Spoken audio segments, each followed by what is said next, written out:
Okay, so at Laurier International, we provide a range of supports for international students and sponsored refugee students. Our approximately 1,600 students hail from over 80 different countries to further their studies. International students are recruited by our educational institutions to not only gain Canadian education, but also to become an integral addition to our region. Although, as Francis had mentioned, our internal university community consists of almost any resource you can think that a student may need during their academic journey or a newcomer may need to survive and make it through their 4 years at university, there's so many more resources in the wider community that students should access in order to feel welcome and settled in their new home.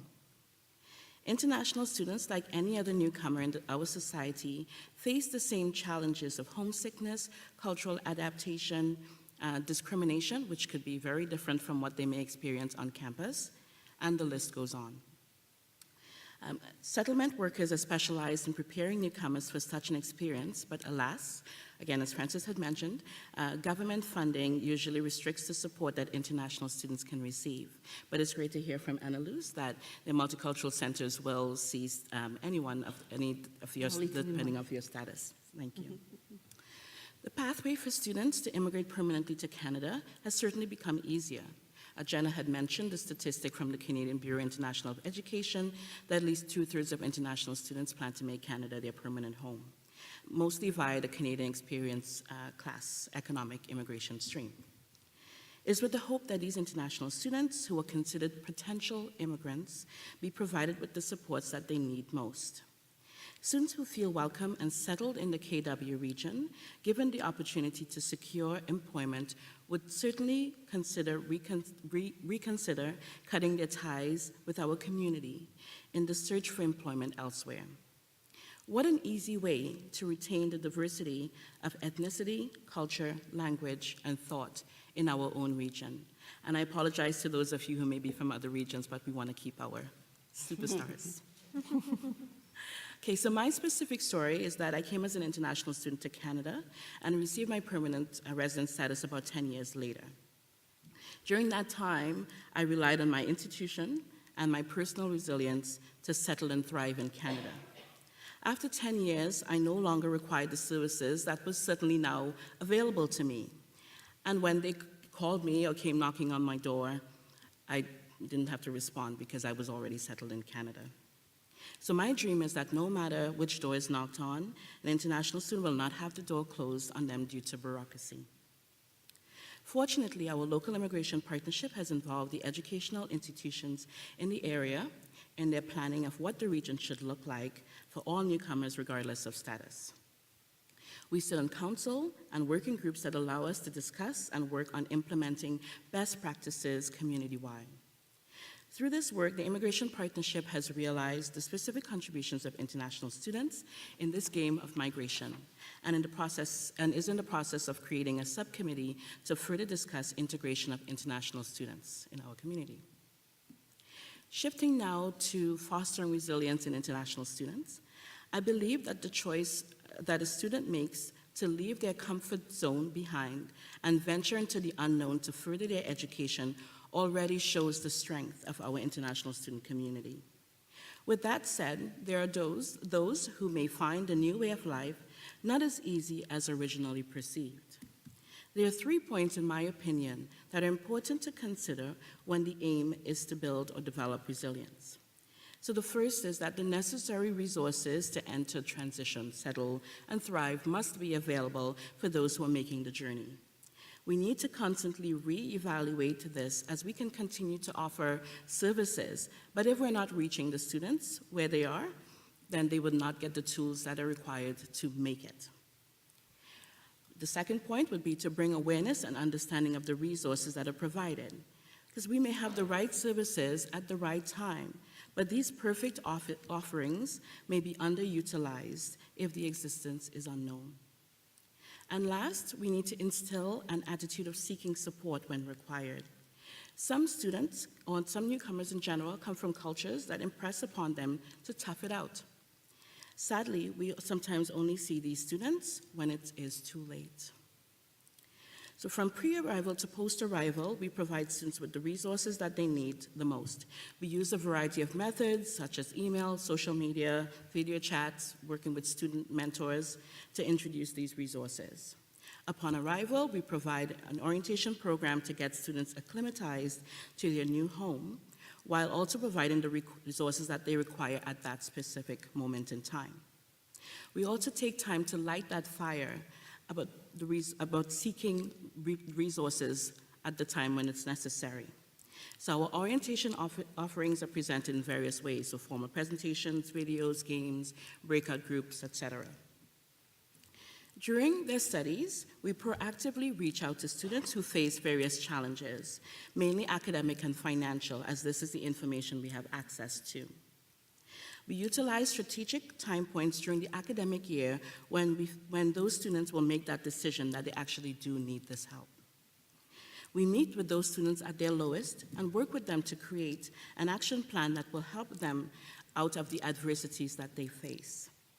They now have a non-judgmental, understanding, and skilled resource to turn to, who will work with them until they are back on track and even beyond.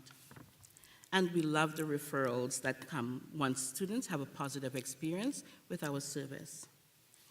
So some of the ways that we support our international students in becoming resilient, we have a program called Transition Advising, where we meet students who are at academic risk, and we work again with developing a plan that would include resources that are on or off campus.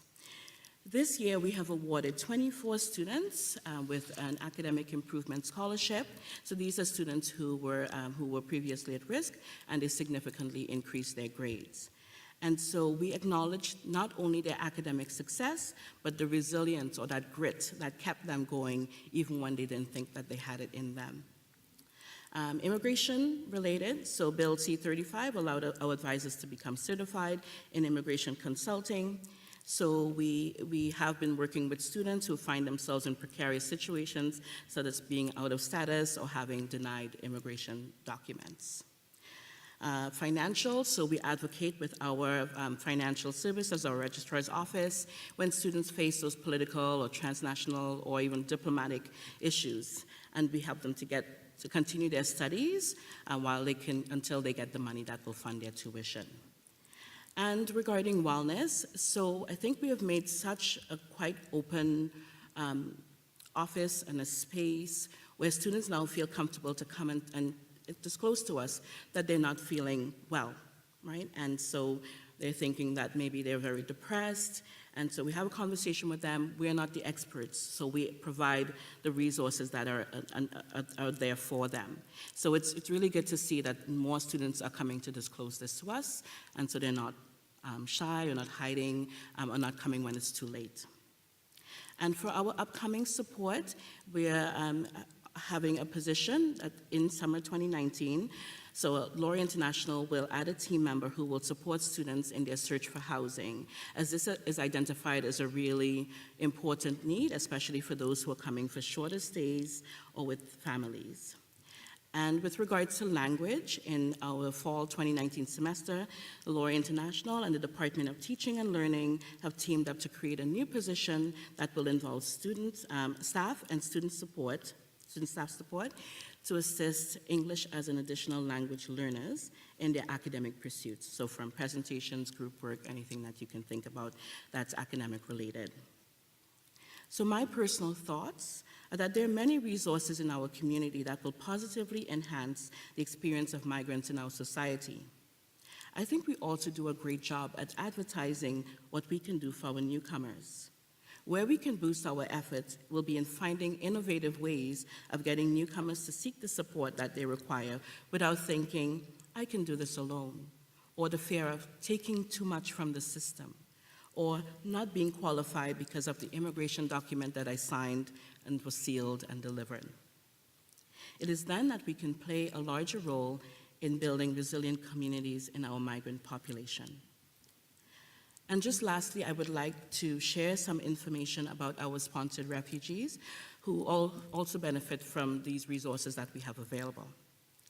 So since 1991, Laurier has sponsored 30 students who come from refugee camps through the Student Refugee Program, which is spearheaded by the World University Service of Canada, a global development organization that improves education, employment, and empowerment opportunities for youth, women, and refugees. The Student Refugee Program is one of its kind. It couples education with resettlement for those sponsored refugee students. Students arrive in Canada as permanent residents and receive funding to study at universities nationwide. Fortunately, our students come from countries of origin that have well-established communities in the KW region, and so these students immediately feel at home at Laurier and in this region. We were fortunate at Laurier to be able to financially support students for 48 months, whereas most other educational institutions provide the mandatory 12-month support sponsorship. All undergraduate students at Laurier contribute $4 a semester to make this happen. So to really speak to the topic of resilience, I hope that most of you are aware of the Ontario government Student Choice Initiative that now affects Laurier's ability to confidently say that we have the necessary finances to continue sponsoring our students, as now all students have the choice to opt out of making this $4 a semester commitment.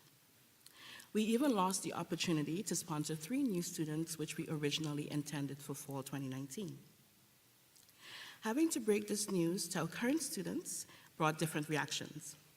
From the very resilient who said, well, our friends at other institutions only got 12 months, so we were happy to have as much as we received. To those who were flat out in tears, as the uncertainty of pursuing their degree roared its ugly head.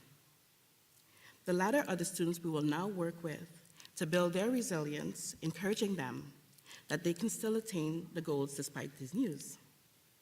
So I look forward to hearing from my co-panelists and you, as the members of the audience, for suggestions on how we can continue to build resilience in this particular group of students. Thank you.